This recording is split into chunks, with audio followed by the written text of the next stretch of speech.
I bought a car worth 100 grand with some old man's money just after my husband's funeral. Ashley and I were mentally and physically exhausted, yet Julia said this with glee. David was happily looking at the contract Julia had brought. Whose money are you talking about? What on earth is going on? I couldn't help but raise my voice in frustration. Despite the fact that Ashley and I were mourning the loss of my husband, our eldest son and his wife seemed not only unbothered but even pleased. The insurance money will be deposited, right? Plus, there should be an inheritance. Out of Julia's bag came, unbelievably, my husband's bank book. Seeing that, I burst into laughter.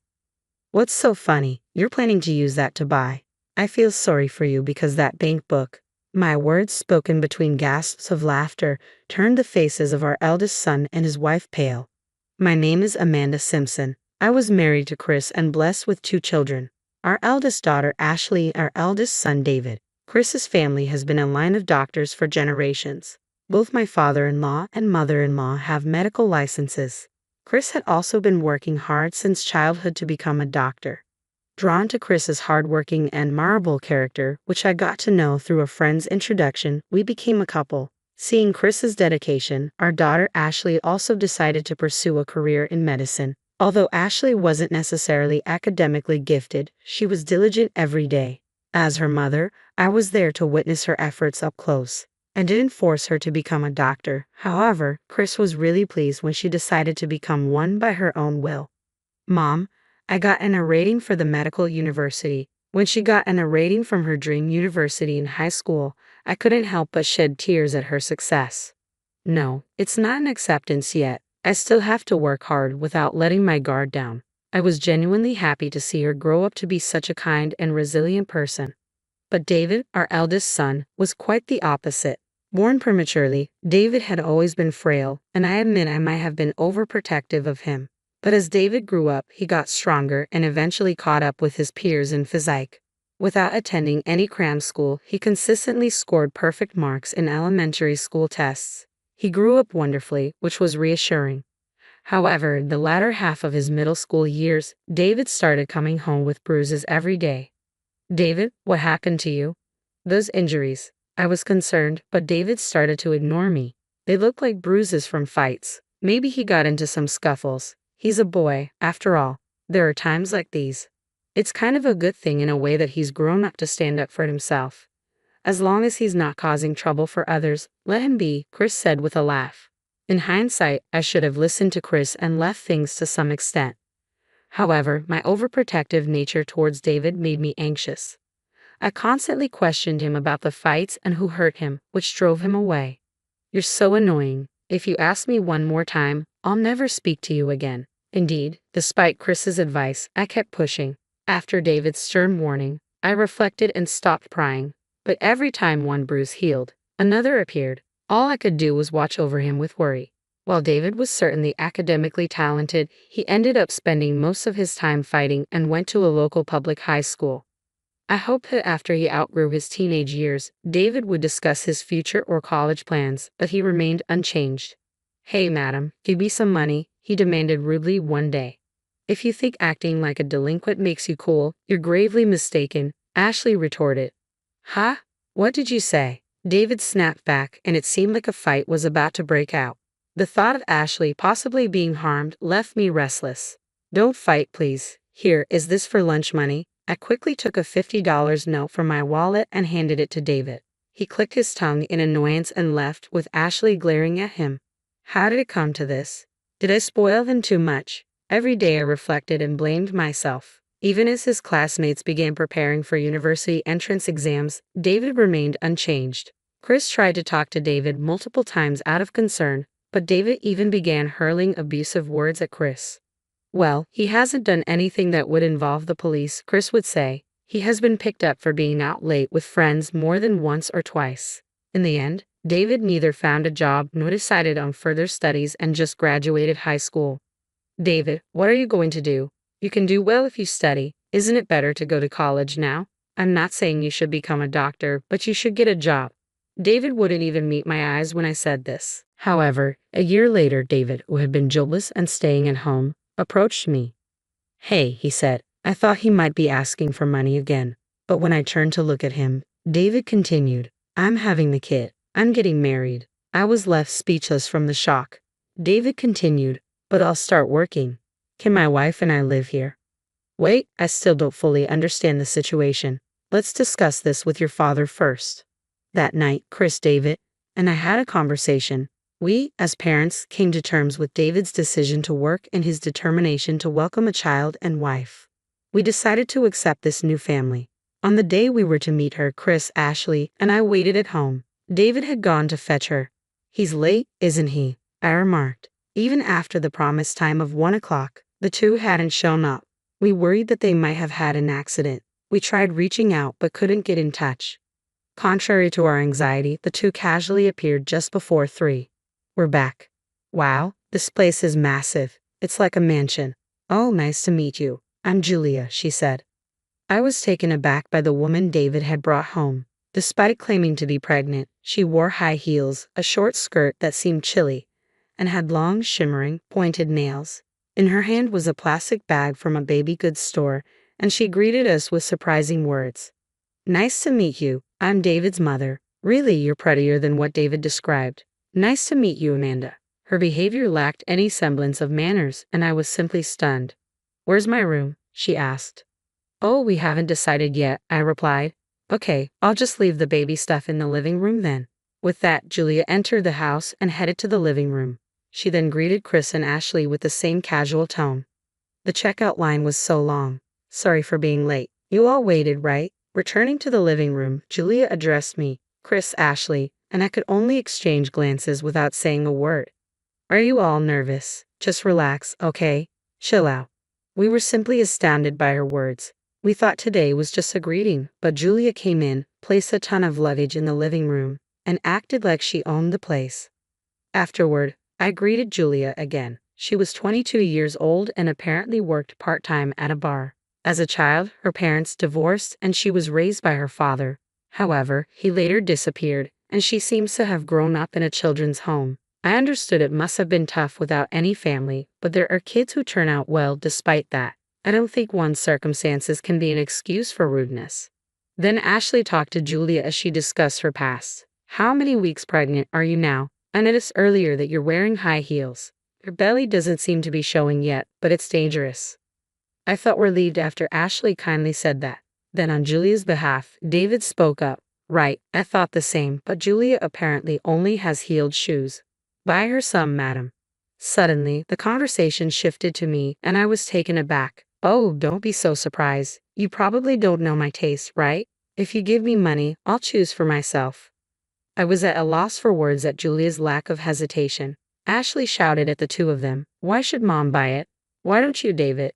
But the baby inside me is her grandchild, isn't it? Julia retorted. So what? It's your child? Ashley shot back. Scary. Is this what a sister-in-law is like? Hilarious, Julia said, mocking her.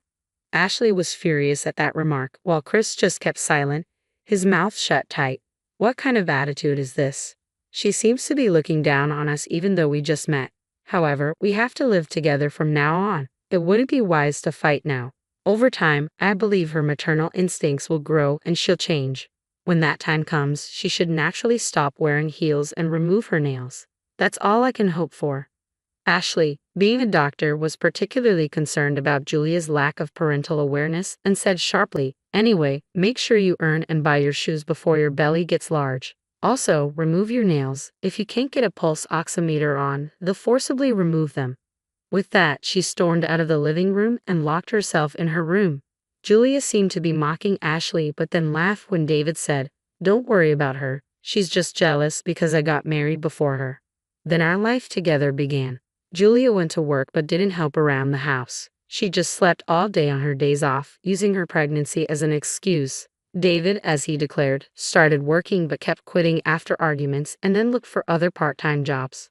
The constant job changes were quite headache-inducing, but Chris said nothing about David and Julia. It seemed he had given up on them. Then something unexpected happened.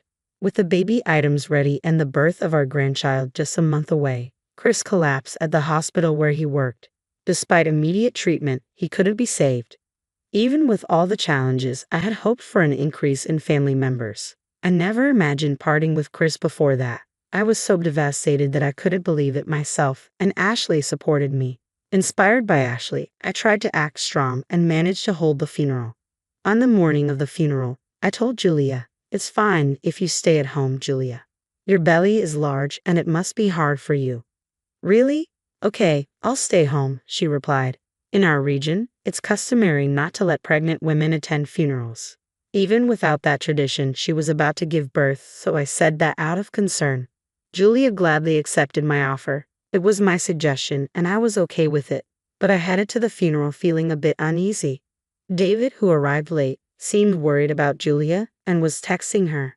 I did warn him once, but since the baby could come at any time, I decided to let it slide, except during the funeral.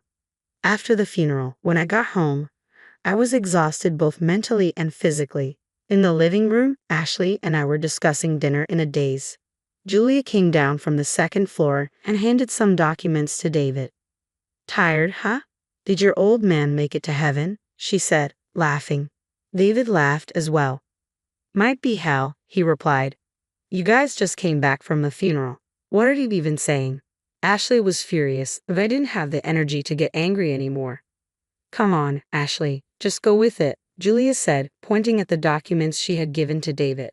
Ashley and I naturally looked at those papers. "What's that? What do you mean, go with it?" The heat of the moment left us bewildered and concerned. "I used Chris's money to buy a car worth 100 grand, Julia declared, holding up some documents. Ashley and I stared in disbelief while David looked on happily. "Whose money? What on earth are you talking about?" I raised my voice out of frustration. Chris had passed away, and while Ashley and I were grieving, the couple seemed pleased instead of saddened. "We get the insurance money, right? And there should be an inheritance," Julia said, pulling out a bank book from her bag. "Dad's bank book? Julia, did you steal it when we were out?" "That's a rude thing to say. We live together, so it's not stealing. Plus, I learned where the bank book was from David, right, David?" Julia responded defiantly. It seemed David was an accomplice. What a pitiable eldest son he was.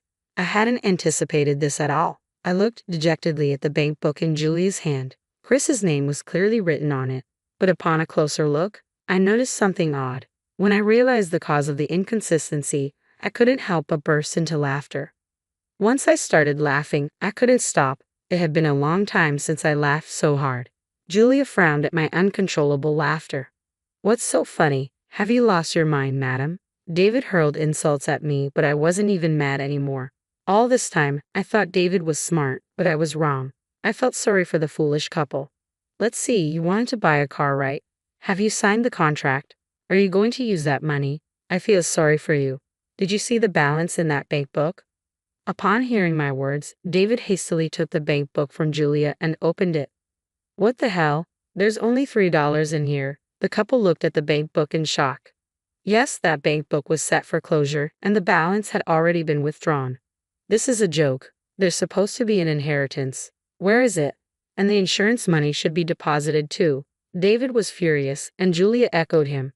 "Yes, there's an inheritance and insurance money. Both of my parents-in-law passed away early, and Chris had a lot of inherited and accumulated assets. Notably, Chris wasn't just a doctor, he also owned several hospitals. His total assets amounted to $1 million. However, those were assets he had built, not things he owned. Most of his assets have been donated and are now gone. The medical fees he received from patients, he wanted to use them to help other patients." "What? Didn't you know? He made a large donation, and it was in the newspapers." Hearing this, David began to tremble. He never showed interest in family matters and didn't read the newspaper, so his ignorance wasn't surprising. Moreover, the remaining money is managed in an online bank. I can't access it until we complete the inheritance procedures. Anyway, what about the insurance money? When will it be deposited? Julia rushed, grabbing the bank book and approaching me. Ashley, standing next to me, began to laugh. "Don't you know, insurance money is not deposited into the account of the deceased but to the beneficiary's account. It'll be transferred to my account and my mother's," Ashley explained, chuckling. Hearing this, Julia's bank book slipped from her hands. David looked dumbfounded, and Ashley and I exchanged glances, stifling our laughter. "What am I going to do now? I've already signed contracts, added so many options, and they told me I can't cancel. Mom, please, just this once, lend me some money." David knelt beside the distraught Julia. It had been so long since he called me Mom that it felt unfamiliar, as if a stranger was asking for a favor. I don't know. Figure it out yourselves. I pushed him away coldly. Today, I couldn't forgive the actions of my eldest son and his wife. I'm sure Chris felt the same. Mom, you must be tired. Let's go to bed, Ashley suggested. Yes, I'm not in the mood for dinner either, I added. Ashley and I stood up, ignoring the two who were sweating in the living room, and headed to the bedroom. It seemed that during the funeral, David had been communicating with Julia about a deal. I thought they were concerned about their health, but it seemed the car was more important than their unborn child. In his lifetime, Chris always said he didn't want to leave a single penny to David and Julia. As planned, the insurance money was transferred to Ashley and me. Chris died young, and David, even after starting a family, remained unreliable. Chris had thought about what might happen after his death and even left a will. According to the will, the real estate, most of the remaining cash, and the hospital were left to me. Ashley was nominated as the successor to this hospital and bequeathed his personal investments. David was given a large piece of land in the countryside. As we opened the will and heard its contents, Julia said, "So can't we sell the land and buy a car?" Listen to the end. I interrupted Julia and continued reading. With that land and some of the cash, take $100,000 for building a house and leave this home. What does that mean? Julia asked in confusion. We were at the probate court. The will has been validated and carries full legal force. It means exactly what it says. You get the land and money to build a house. You should be grateful, but this house should eventually belong to David, the eldest son, right? I replied, looking at Julia as if she was pleading for help. I responded with a smirk. It's what I received. I decide who to give it to. You damn old woman, better start packing your bags when you get home, huh? Julia retorted. By the way, the land that Chris designated for David was about 30 miles away in the mountains. It was indeed vast but mostly untouched woodland. No matter how large the land is, if the construction cost is $100,000, the house built on it would probably be small.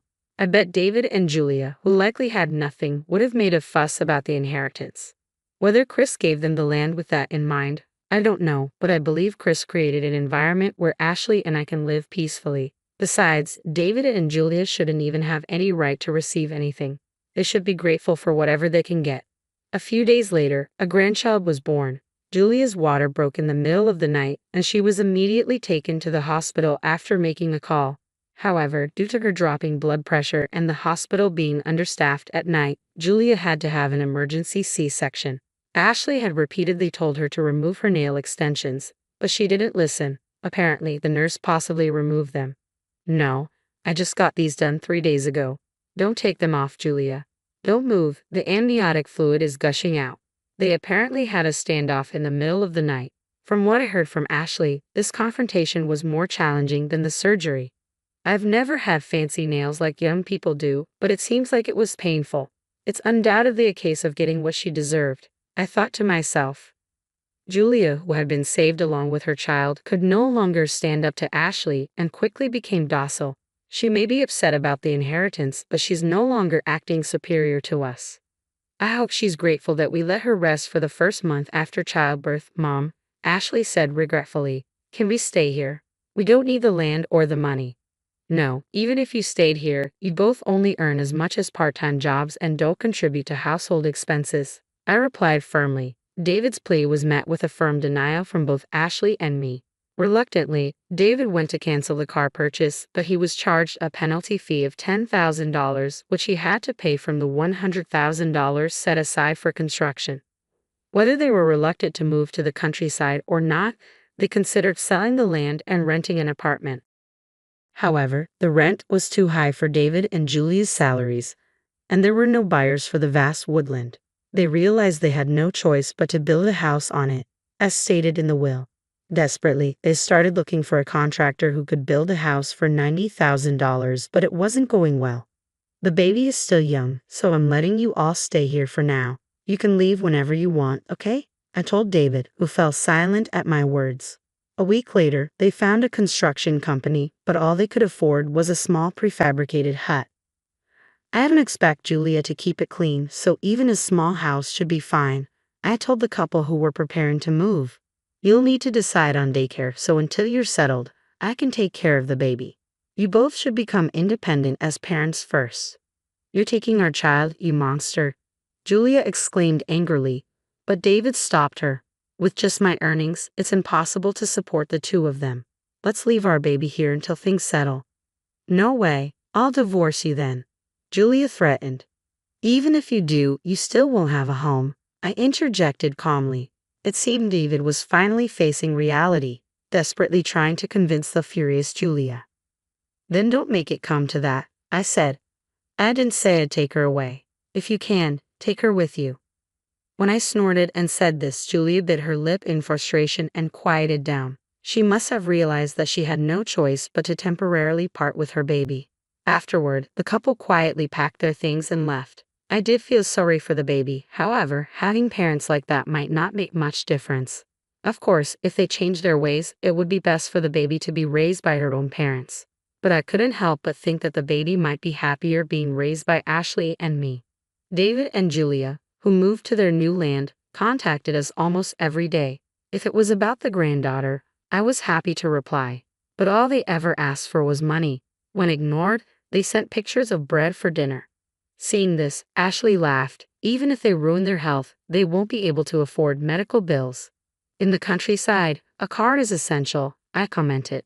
They're currently driving a used car they bought for $3,000, which frequently stalls. They might be saying this to gain our sympathy, but they don't know it's just a laughing matter for us, Ashley added. In this situation, they probably won't be able to take their daughter back, I concluded. But as long as we can live with our adorable granddaughter, I think it's okay. When she turned 3, she was very cute, kind, and nothing like David or Julia. She was a hard worker. Ashley bought her a number puzzle, and she eagerly learned numbers and could already read letters. David and Julia are still living day by day, Ashley observed. Occasionally, when they receive pictures of their daughter, they exclaim, "Super cute," as if looking at a stuffed toy. It still seems impossible for the two of them to become parents, I mused. When the granddaughter grows up, I hope she can learn from her parents' mistakes and grow up straight. That's what I think.